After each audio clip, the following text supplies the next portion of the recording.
Anybody, anywhere, It's time to take command. The Cardiac Commanders are the Clutch Commanders! With former NFL tight end Logan Paulsen. This pass caught by Paulsen, the tight end. And from 106.7 The Fan, Grant Paulsen.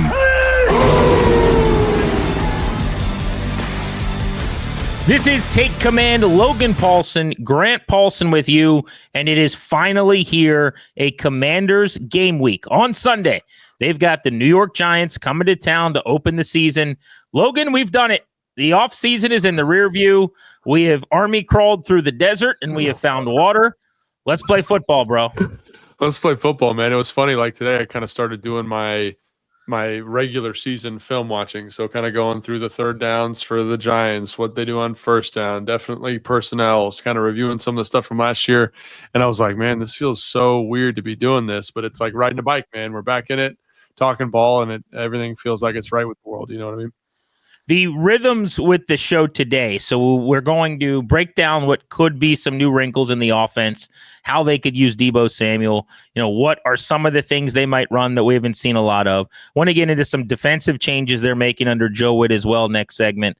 And then before we get out of here, we'll do a deeper dive looking ahead into what lies ahead for Washington. The early stretch of this season, the first quarter is going to be massive. It is a very favorable first four games comparative to some of their other stretches. So they've got to put some hay in the barn. But Logan, I wanted to, based on something you just said, kind of double click, which was this idea of you watching the tape for this week one game. And I always wonder about this. So there's new coordinators in places in the league. There's new players all over the place for the Giants. You're going back to last year's tape to get tendencies. Are you watching preseason at all? Like, how do teams prepare for a club in week one?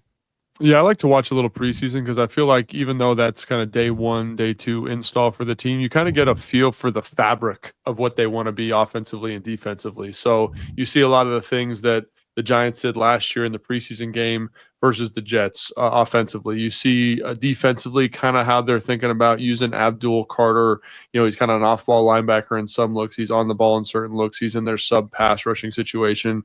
Basic coverage structures, I forget their defensive coordinator's name, and that'll be in the preview show, but, doesn't play a ton of man, plays a little bit of 4, plays a little bit of 6, plays a little 2. So for him, you're like, when is he throwing man in there? Like, what situations does he like it? And so, like, that's just kind of getting a feel for, like, what you're watching, how they're utilizing players. They've had a lot of people added, but, again, kind of gives you, like, the foundational element, and then you go back and kind of watch last year and say, oh, this is something they definitely could have been better with. This is something that they did well. Let's see if they add more of that, and just kind of look for those threads. And, what you find, honestly, is people don't change that much, offensively and defensively. There might be some wrinkles here and there. Offensively, we might be in more 12 personnel. Like we just feel like it's a better matchup for us than we've done in years past. But the offense is the same. Or defensively, hey, we want to be in more base this year, so we're going to try and find ways to keep Dexter Lawrence at the true nose spot, whatever it looks like. So I think it's just it's more of the same and you just are trying to pick up on something that they might be doing a little bit different. DC is Shane Bowen, who came over last year, was his first year from the Tennessee Titans. In fact, we saw the hiring process, and kind of embarrassingly, if you ask me, when he was interviewed by Brian Daboll on Hard Knocks, which was a one-and-done Hard Knocks, where we had the whole offseason of the Giants, and you had the calls with Saquon Barkley and the Joe Shane decision-making.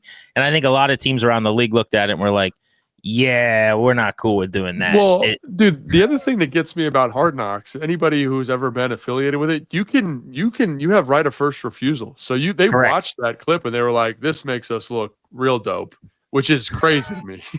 So that's funny that yes, theoretically that's how it worked. I just would say I have to assume that the off-season version, they had either less ability to cut things out, or they didn't know what they didn't know, or something wasn't the same. Like if you watch the training camp version now, and it's my favorite show of all time, right? I'll go back in the off season and watch the Bengals and Bills from like 10 years ago. Okay. Like this is, I live for Hard Knocks, but it has gotten less amazing because they cut so many of the really interesting things out that the teams don't want out there. But that was an all access, like literally we're seeing them debate players that they got, that they didn't get. It was unbelievable television. Not if you're the Giants or if you're Joe Shane. I mean, this completely changed the way people feel about you. But I just remember that process, and I'm not exaggerating. You can go back and watch. Brian Daboll goes to Joe Shane after he sits down with Bowen, who he hired as their DC.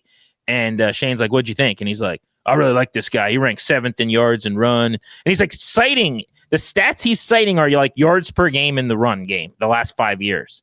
And I'm like, oh my God, what a stupid metric to like make as the basis for hiring this guy. Like, I was like, this is just everyone talks about the Saquon Barkley thing. I think that was the dumbest thing I saw. But I'm not even saying he's not a great defensive coordinator.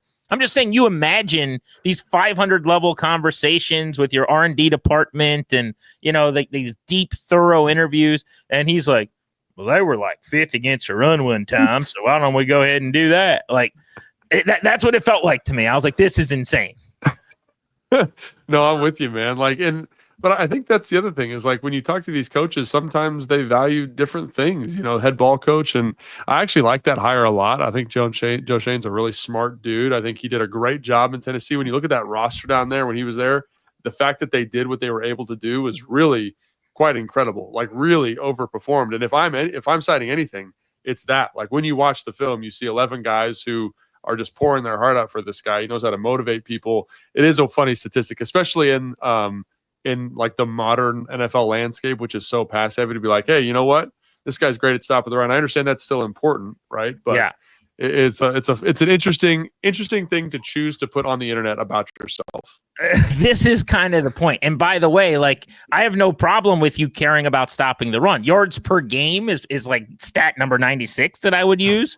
Like when I was 11, when I would get ready to go do picks on Channel 9 as a kid with a bowl cut, the first thing I would look at is like yards per game allowed in the run, yards per game running the football. That was in 2000, okay? That was 25 years ago. I would like the head coach of the New York Giants to not do it that way. But no. I think Bowen is very competent, and we'll talk more about his defense. This is a guy who came up and earned it, was a defensive assistant with the Texans, cut his teeth at Georgia Tech and Ohio State and Kennesaw State in college, finally got an OLB job with the Titans, and then coordinator there, and now coordinator with the Giants. I'm reminded every time we get to this point of the year when you're getting ready for a week 1 game of the one year where I covered, matter of fact, the team you were on, the 2012 Redskins on the beat, and the fact that I was at every practice. So I was embedded, right? So it was like 70-hour work weeks of being at anything you guys did, we had to be at.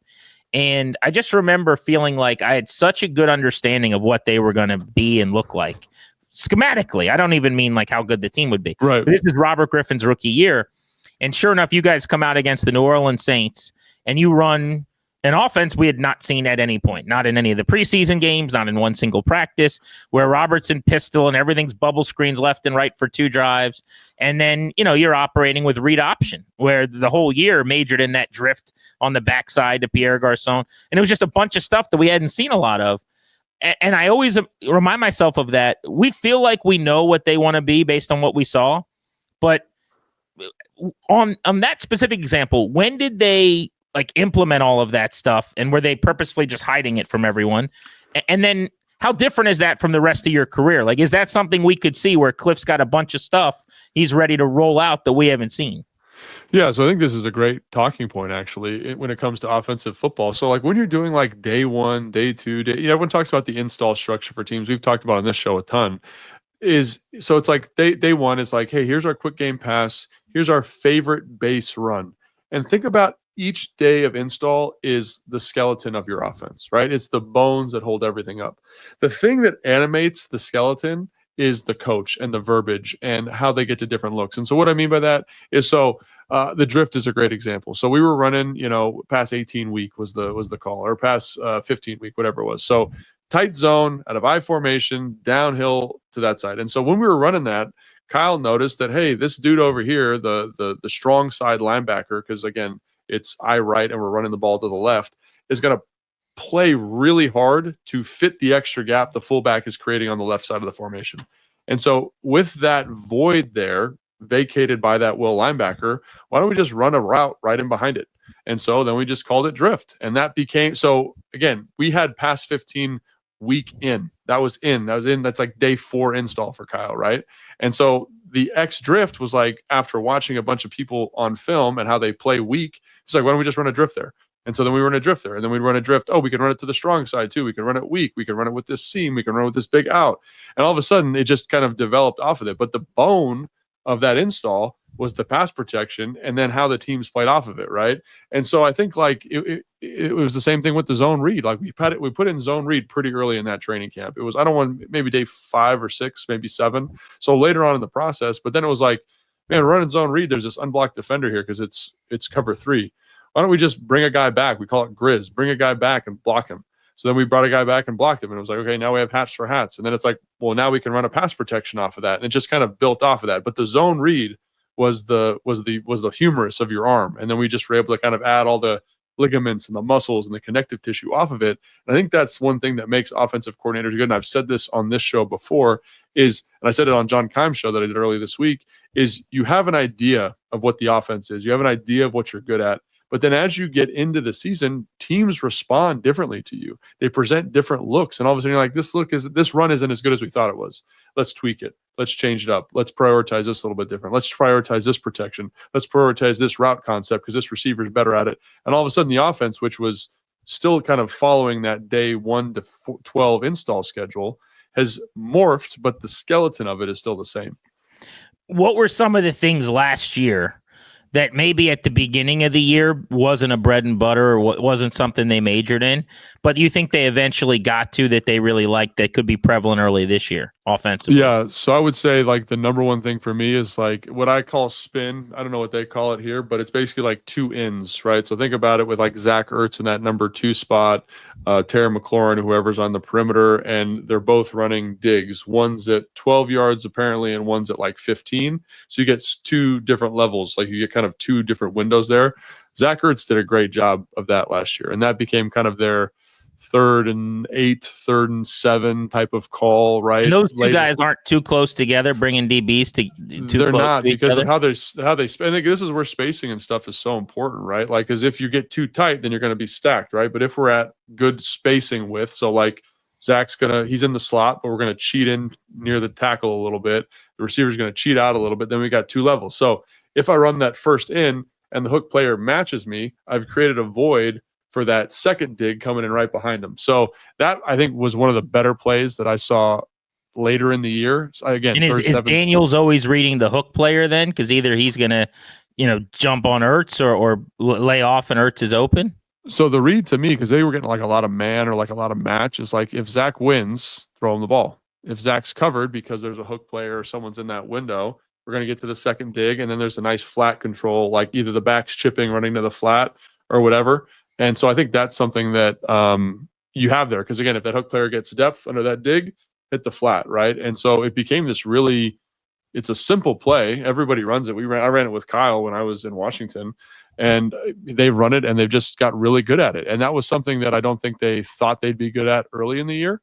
And that became a kind of a staple, especially later in the second half of last season. Hey, these are the types of things I want to dive into that I'm excited about seeing. Every year starts over, right? So they're going to begin with what they think they like. But in Cliff's offense, I mean, would you say from a number of plays, from a playbook standpoint, like this is complicated, this is heavy? Like where does he rank among some of the stuff you've seen? That's the thing that's so hard to determine with Cliff when you watch his offense. Because obviously, like when I watch Kyle, when I watch Matt LaFleur, when I watch Mike McDaniels, when I watch Kyle Shanahan, I understand the skeleton. I understand the framework that they're operating in really, really well. I can identify plays. I'm like, that's a little different, but that's the bone of this play, right? With Cliff, like I understand general pass concepts because everyone kind of runs something similar. But the thing that makes him so hard or makes the offense so hard to understand the level of complexity with is they are able to get to multiple looks in a game, but they're also able to operate within those multiple looks in a hurry up context. So think about like West Coast offenses, right? So think about Kyle Shanahan, right? Long, wordy, very verbose play calls. And it's because it allows him to be the puppet master and get everybody in the right split, in the right formation, running all these different routes and running all these different spacings. And so you're kind of getting the perfect play on the field, at least as you want to call it. Cliff doesn't have, at least to my knowledge of where his background. So obviously the air raid doesn't have that same type of mechanism in terms of language. And you hear about people talk about coming from, just as an example of this, the air Coryell system, which is numbers, which is like 989, right? So it's go, post, go. The second you get out of numbers, you lose some dexterity in terms of calling route combinations, right? Because that's only 3 numbers, that's 9 routes. And when you look at the landscape of the NFL now, like you want to be able to tell, X go, Z out, whatever, and you lose some of that dexterity, which is a limitation there. So the thing that with Cliff is, to me, they are somewhat repetitive in terms of play call, but because of the hurry up, because of the flexibility of formation, because of how they disguise stuff, they get their complexity from other variables. So long story short is, to my eye, it looks like they have what I would say is probably hard to say, but I'd say between 5 and 8 runs in a game, which would be a low number for Kyle. And it seems to me like they have anywhere from 15 to 30 passes in a game, but it's hard for me to know whether those are individual calls or whether the calls change based on formation because of how quickly they're getting. So to me, like they're operating with such speed. I don't know how it is anything else. But again, so, and I mentioned this on a previous pod, but they ran more a hurry-up offense, no huddle last year than any team since the Eagles under Chip Kelly, which you're going back over a half decade ago. The tempo with which they operated led the NFL last year. So, I mean, there's only so much I'd want to try to cram in terms of quantity if you're trying to move that quickly. And what people need to remember, too, I'm assuming when you talk about 5 or so runs, is when you can get to that run, one of the I'm trying to think if it was the opening drive against the Bengals. There was a drive that got dissected last year where they ran. It was like the same run 3 or 4 times, but out of different formations and looks. And it's almost like a different play altogether at that point. And so that's the thing, for Kyle, just as a point of comparison, because that's what I know, Kyle, anytime you're in a different formation, so let's say day 1 install for us is 18. That's outside zone to the right. And that's with 2 tight ends. That's out of solo, right? But the second I get to trips, we have to call that 18 support because the run target changes for the center, right? Let's say we do it with a fullback. Now we call it 18 force, or we call it 18 Zorro, or we call it 18 sift, right? And this is all one run. Those are all 1 runs, but the tags they change the run target. And as we change the run target, they become, in my mind, a new run. Does Cliff use the same nomenclature, or does he assume that when I call it out of trips, even though this is just 18, the center has to know that it's trips, I have to take the mic point 1 farther than I did before. And so those are the things that I think are really interesting about offensive verbiage and building an offense, quite frankly, right? And because I haven't played in this offense, and like you can get, sometimes I talk to people like that have played for them in the past, and they have little tidbits here and little tidbits there, and you're kind of like, oh, that's interesting, or that's one way to do it. I didn't think of that. But again, there's a lot of ways to do this, and there's a lot of ways to make it seem really complicated with the formation like you're talking about, but keep the volume really low. So that's the thing that I'm having a hard time with when I watch it, because I'm like, oh, like there was a game last year where I think it was the first Cowboys game where like you could feel the rhythm of the call. Oh, it wasn't them because they won the game. So they lost that Cowboys game, but it was a game they won where it was like, if they were in this formation, it was this play. If it was in this formation with this split, it was this play. But because they were going so fast, the opponent didn't have any idea what was going on. Right. So like, even though it was simple, the speed with which they operated made it really complex. So again, it appears more simple than a Kyle offense, but Kyle is on a spectrum, is really complicated. It feels like to me it's kind of right in the middle, and it works because of the speed and the dexterity that he has and they have at the line of scrimmage. So I want to sink our teeth into some specifics on ways that things could change schematically this year with Deebo Samuel and some of the other personnel adjustments that they've made, particularly up front, getting a little more athletic at tackle if Connerly's out there. And we'll do that next on Take Command. He's Logan Paulsen. I'm Grant Paulsen.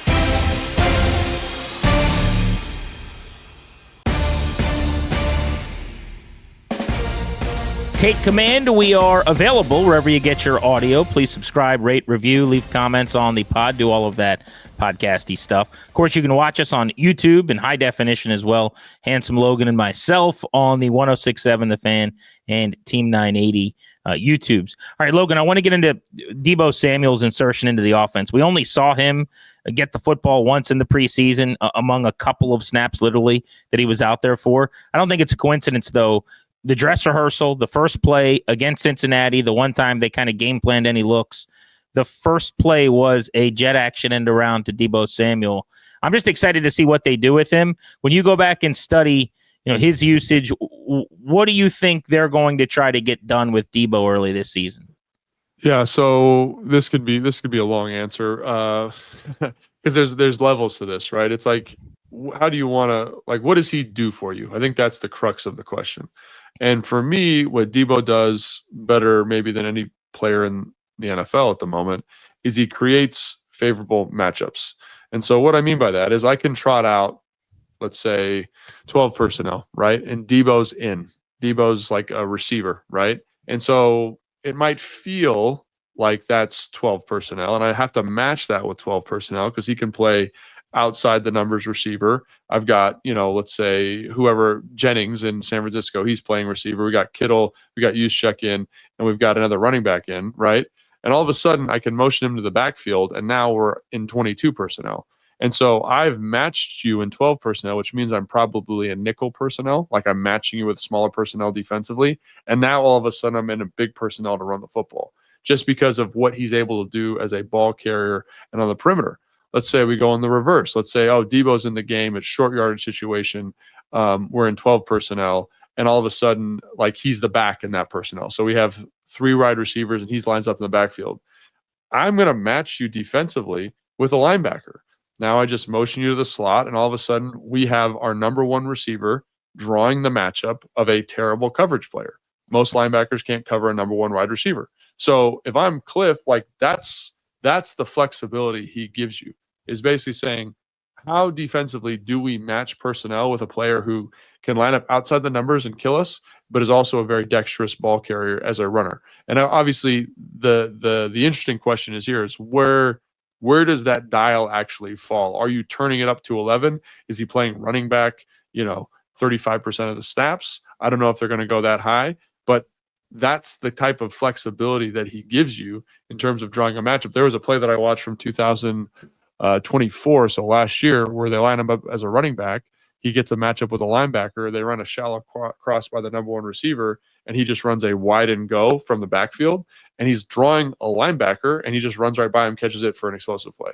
Like, you're not going to find an easier way to draw favorable matchups with personnel. And then you've got him, you've got guys like Zach Ertz, you've got guys like Austin Eckler, and I think that's really the way offensive football is transitioning, is finding guys that can dictate personnel, dictate matchups, and then win those matchups once they've been dictated.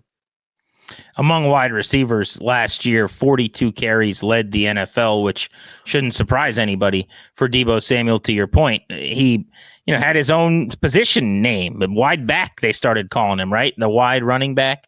But I'm curious. I thought in camp we didn't see nearly as much of the San Francisco Deebo Samuel stuff that I think we're going to see a lot of in the regular season.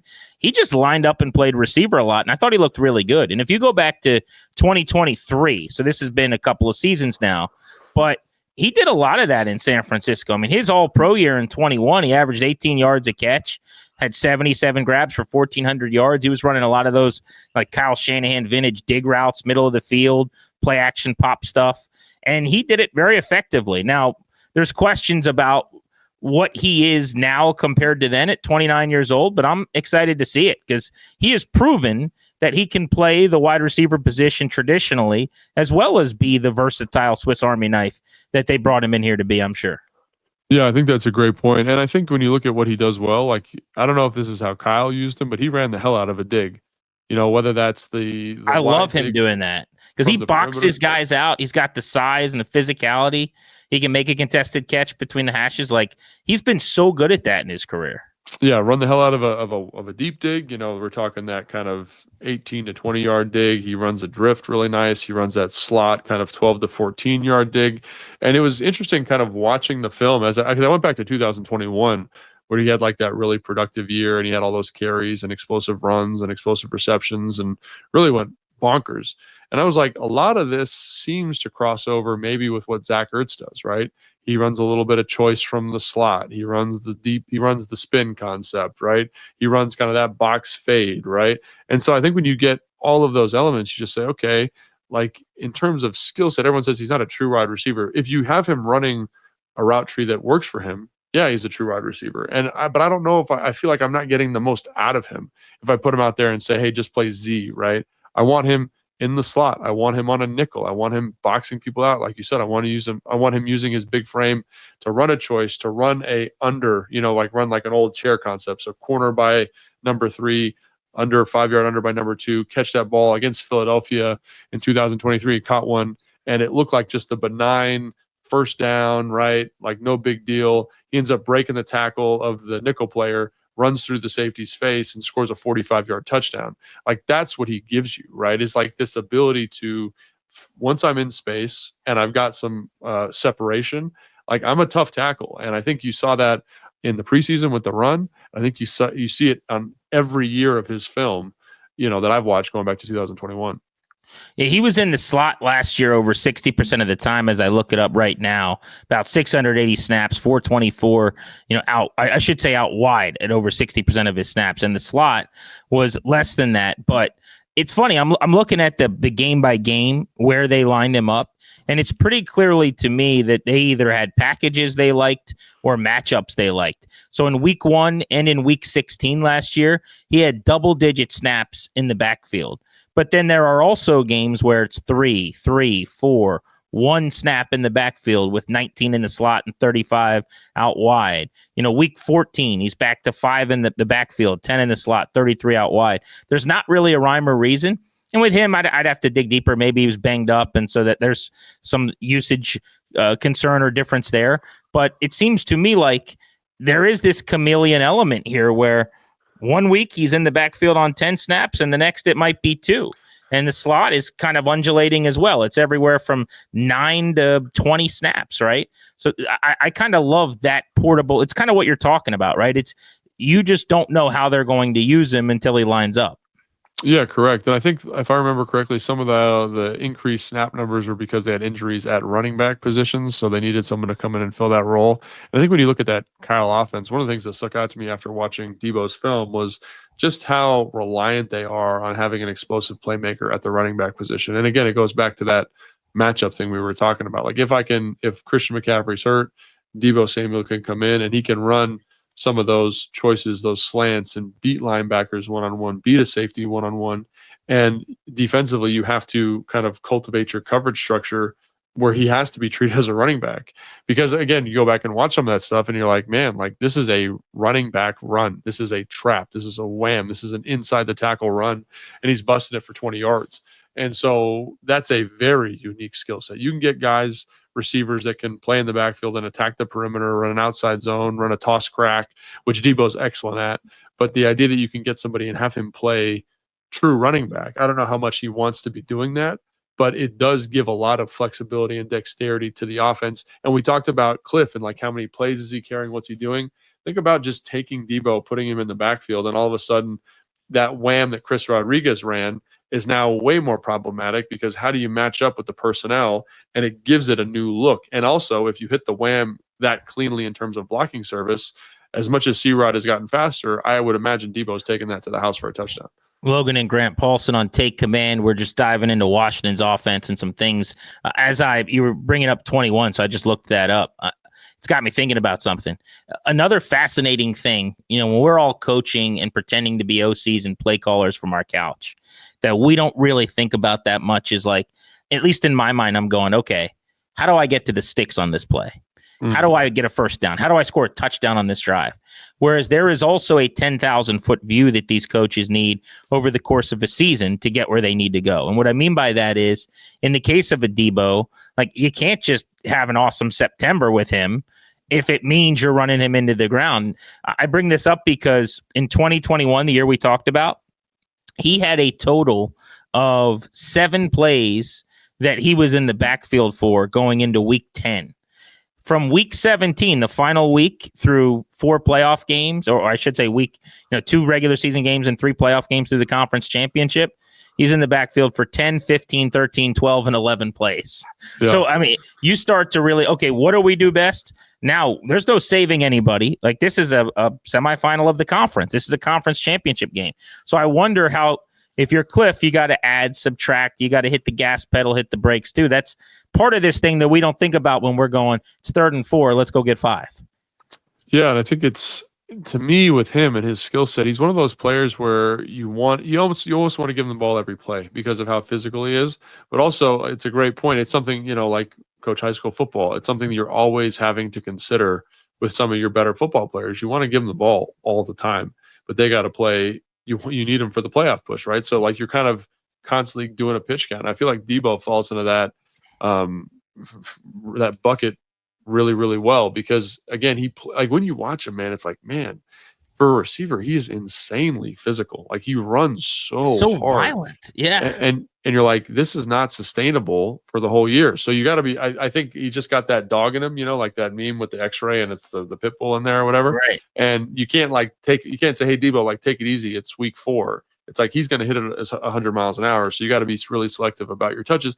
And I think in this offense, the other thing I'd point out too is, think about, just as an example, like think about they were running a lot of like Wanda, like with the zone read, like pre-snap in the preseason where they've got like that little bubble to the perimeter. Like, I don't care. Like if Deebo's running that bubble, like that's a 15-yard gain on some of that stuff. Like he's going to break a tackle. He's going to fall forward. We're going to get the first down.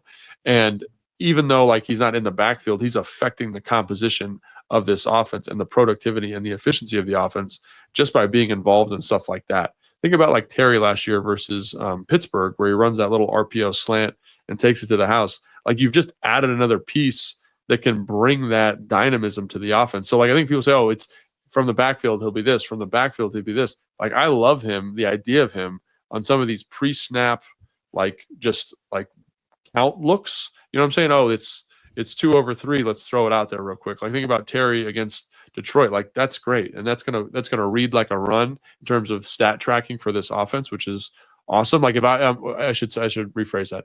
If I'm the OC, I'm tracking those explosive plays from the receivers as runs. So I just think like that's the stuff that you want to think. Oh, how much backfield usage is he going to have? Like no, like this offense uses receivers like that anyway, but in a different kind of light, and they find ways to get them in space. And him in space is the ultimate thing I'm trying to get to. So there aren't a whole lot of other new faces in terms of weaponry that I think we can really look at in terms of offensive changes. I want to bring up Jalen Lane in a moment, but one thing I've been thinking about is the offensive line. So Josh Connerly at right tackle and the athleticism and the ability to move that he provides. I texted a buddy of mine who's a coach in the league after that pick, who I know, their team was looking at some tackles as well. And he's like, I love that for them. Like fit wise, he's going to be awesome in their screen game. And I just wonder, like, if you've seen that so far based on what you've watched. And then also Brandon Coleman going to guard. I mean, do either of those personnel moves where now you've got a new left guard, ideally, probably a better left guard, and then a new right tackle, if Connerly's the guy every down from week 1 on, what could change based on the added athleticism there? I mean, I think everyone wants to point to the screen game right away, which I think is smart. I think that's something it does give you. But the thing that I think about all the time with athletic offensive linemen is pin pull, perimeter, crack toss stuff. And so I thought of it actually when I was watching Deebo and his most effective runs from 2021. Think about crack toss as like, I'm a tight end. I'm in a 2-point stance. I crack the defensive end. The tackle pulls to the perimeter. He blocks the corner, kind of create this nice alley because then the guard pulls in behind or the center pulls in behind and is leading up on the safety. So we're able to create like a wall for the back to read. And I look at Tunsil. I look at Coleman. I look at Connerly. I look at Wiley. That's a sneaky one there. And Biotish. And ultimately Cosby when he gets healthy. And that's the one that I think is maybe being slept on or slightly underrated is they ran a lot of pin pull anyway, but more like downhill kind of what I would classify as like mid-zone pin pull stuff. And now I think with, some of these weapons, you're talking about Deebo, you're talking about Austin Eckler, you're talking about Bill Krosky-Merritt and the offensive line, the ability to get those big dudes out in space and block. Like I was doing something for Command Center and went back and watched all of Connerly's plays from the preseason.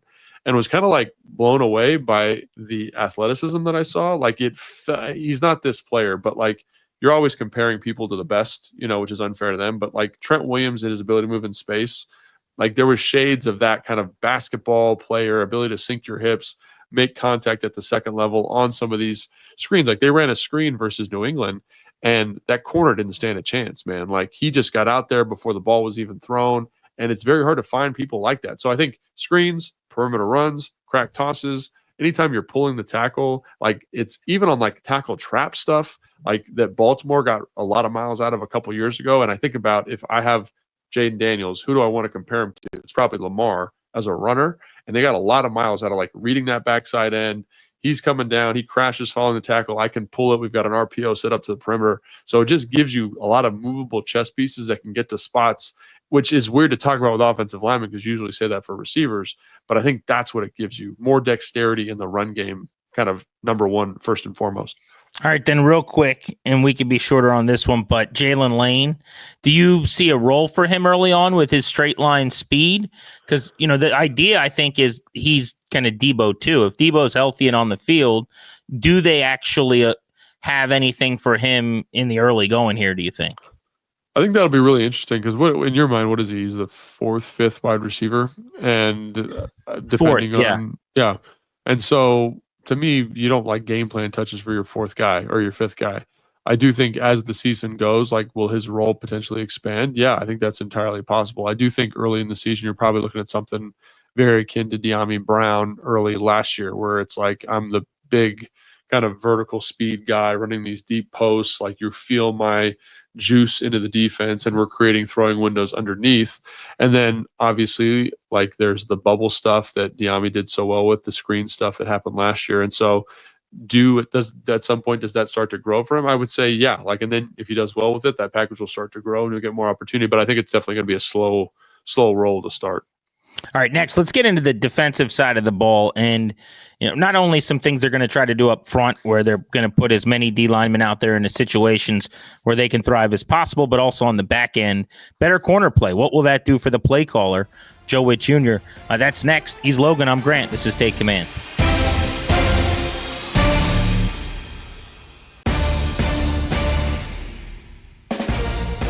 Take Command, welcoming you back with Logan. I'm Grant. We appreciate everybody kicking it with us. Little road ahead here.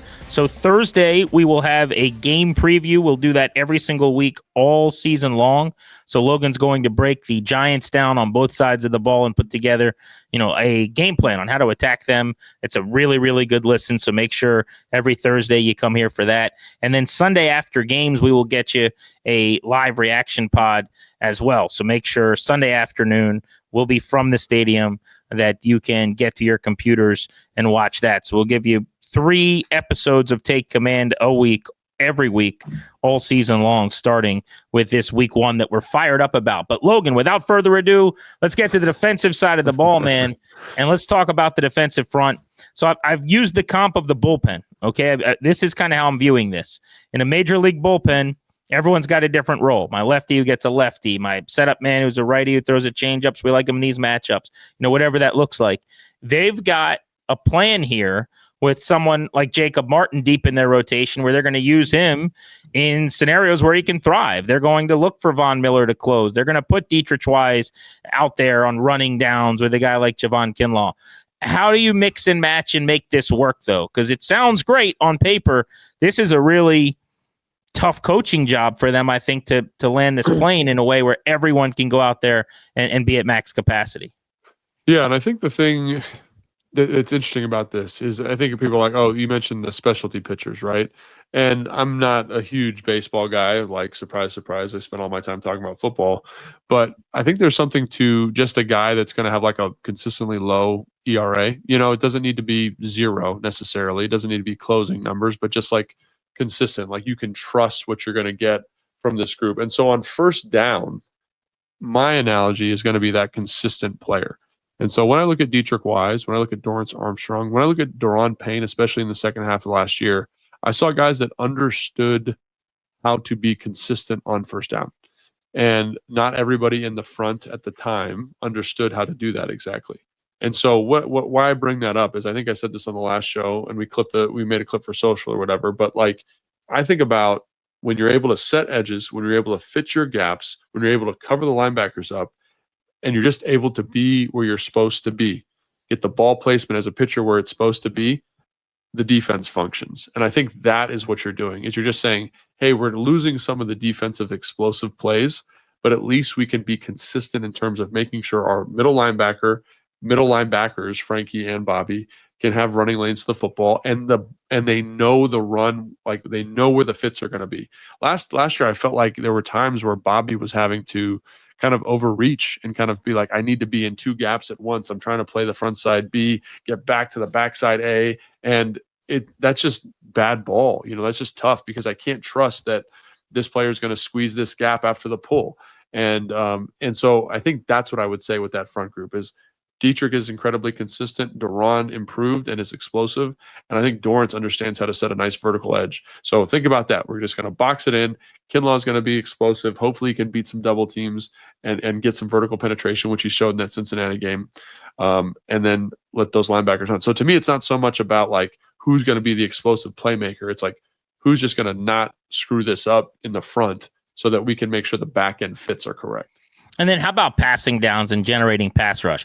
Do you think this is schemed up? It sounded like last week you didn't quite buy what I was selling. I believe ultimately there's going to be something for Frankie Louvu coming off the edge where they're going to need to tap into his stellar pass rushing. I think is the best pass rusher on the team. Maybe we'll see. Maybe Von Miller takes that mantle this year in the fourth quarter of games as he puts games away.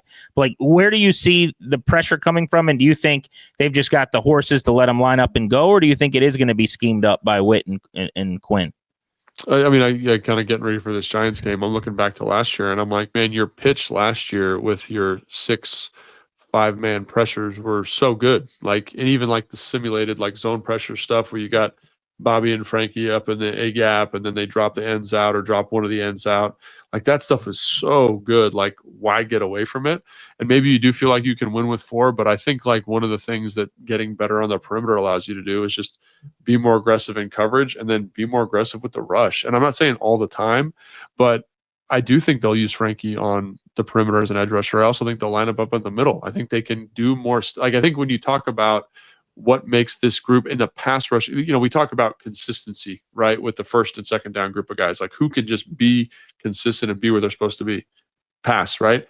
Now we're talking about who can bring variance, who can win one-on-ones, who can find the explosive play. And so it's a different paradigm in this context on third down. So yeah, Von Miller, Dorrance over the guard, I think Frankie over the opposite end, Duran, Kinlaw in there, whatever that looks like. I think that's going to be the fun schematic element to watch, is because you got guys with flexibility. How now do you deploy them to create consternation for the offense? Well, and as a guy who made your money, mostly blocking as a tight end, right?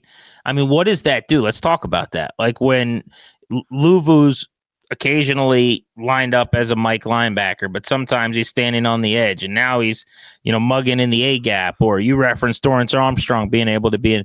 Like if they're, it's not NASCAR or something where there's this package where everyone's standing up, but if they have a bunch of guys that are constantly moving around, I mean, you can't major in that. But like, what does that do for you? Just trying to identify what your responsibility is. Yeah, I think that's one of the things that is tough about pass protection. Like that was one of the more stressful days. It's such a small portion of what you're doing, because like you want to stay out of third and long, right? Where you kind of see all these exotic looks, and every team's a little different, but like 3rd and 8 to 3rd and 12, let's say hypothetically, because that's where you see the exotic blitz packages, right? You see the exotic formations. You need to spend so much time on IDing. And so anything I can do as a defensive coordinator to disrupt the identification of the offense is an advantage for me, because ultimately, like, they might screw it up. They might say, oh, okay, on this down, Frankie's a big, right? We're going to fan to Frankie, but it's actually, this is 2nd and 10. We don't do that till 3rd and 10. And now we've fanned to this protection, and Bobby Wagner runs right up the middle and sacks the quarterback.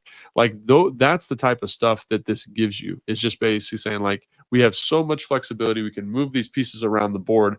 They all kind of do and are interchangeable for our defensive scheme, but for the offense, it's kind of, it goes back to the Cliff thing. It's the illusion of complexity.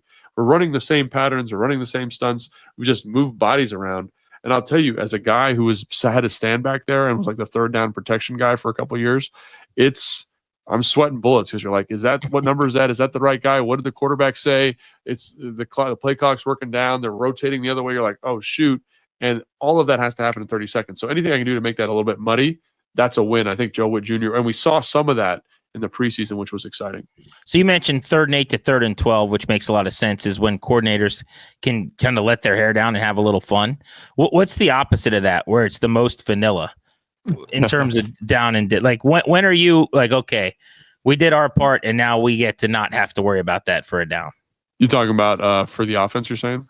Yeah. Like if 3rd and 8 and to 3rd and 12 is swimming with sharks and there's some chum in the water, like second when is 4, second and you know what I'm saying? So that's when we talk about being ahead of the sticks and having your whole play sheet. Yeah. You got a 6-yard run or you hit a little pass for 6, and now it's 2nd and 4, and you got a lot less to worry about. Yeah, there's certain coordinators you got to know them, like like Wink Martindale, for example. Like he'd get a little spicy after a 6-yard run and be like, forget it, just cover 0. And so you have to know that was like his personality. Todd Bowles, there's probably no rules. He's just every down he's blitzing. Yeah, right. Highest blitz rate in the league last year. Him and Flores. That's a great example, right? Because Flores is a great example. Like they have taken this disruptive element to like the 12th level, right? They're like, well, screw it. We don't want the offense ever to be comfortable. And do we expose ourselves to more risk?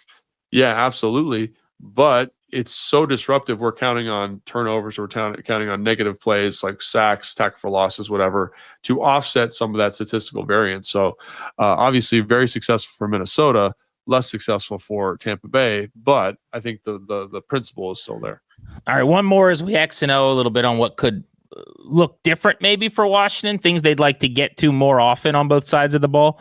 How about Joe Whitt as a play caller and the flexibility, the versatility that's provided if they can run as much man as they want to? That was, to me, the biggest revelation I had coming out to camp right away over a few days was like, wow, they're running a ton of man coverage. And by the way, it looked good. Like they now, was it who they're defending? I don't know. But like that was my first takeaway of a couple of days of training camp, was like the corners are way better and they trust them a lot more to play man. I don't know if that was a camp thing or if that's going to carry over, but let's just say for the sake of this discussion that they run a lot more man this year and that their corners are way better, which it looks like they are. Now let's talk about, if you're Joe Whitt, what that means for you. Yeah, so I think obviously what we saw in training camp is totally in line with what you're saying. But then you go back and you watch, the first 10 plays of the Cincinnati game, and there is more man than last year, right?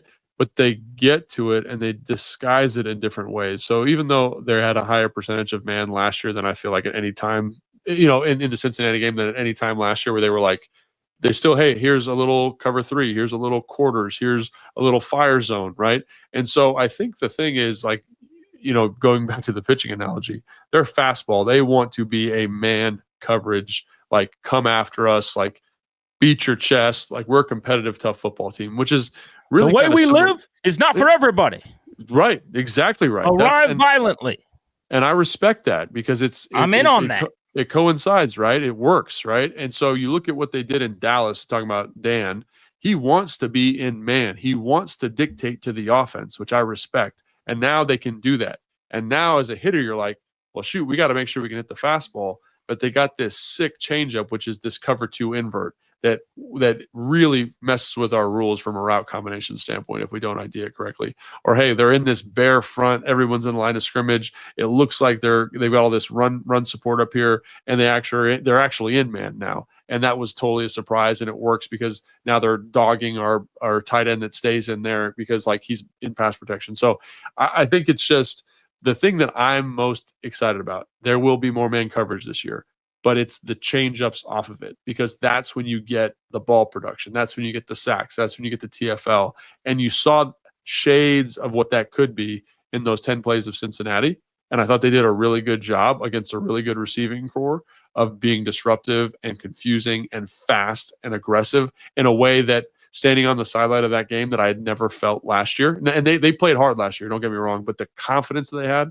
So it kind of allows that whole picture, in my opinion, to come together in a nice way. Confident, aggressive, downhill. The way we play is not for everybody. I think that's how it felt in those 10 plays against Cincinnati. Logie, you were breaking down the changeup there. Are you sure you're not a baseball guy? We were like 5 seconds in that answer away from you talking about the Paulsen splinker. I thought you were about to go supination versus pronation. I know that from working out, right? pronation, Okay. supination. I know that from Right. working out. But that's the new big thing in baseball, right? The pronation is like when you throw the pitch, you shoot the gun. But the supination, this guy I was talking to yesterday in the minor leagues for my prospect show is like, I'm a big supinator, so he releases the ball going the other way, right? Right. So it's almost like when you throw like the circle change where you're pulling down the curtain circle or change. something. Yeah. Oh, yeah, circle change, right? Yeah, you got it. The supination and the pronate and the supinate and the pronate. Absolutely. All right. Well, we can't get here soon enough. I mean, we are waiting, and I know you guys are fired up as well. Week 1 is here. So the next time you hear from us on Take Command, our game preview, it's a very, very good listen. When Craig was hanging out with Logan last year, it was always a staple for me getting ready for the game. So that's coming up in just a couple of days, and then we will be live at the stadium giving you a pod that you'll have and video. If you don't get it on game night, that's fine. Monday, it'll be in your feed. So make sure you subscribe, rate, review, video on the YouTubes for 106.7 The Fan and the Team 980, and of course, wherever you get your audio. For Logan Paulsen and our producer, Evan, I'm Grant saying so long. Thanks for hanging out. We'll be back at it in just a couple of days. It is game week.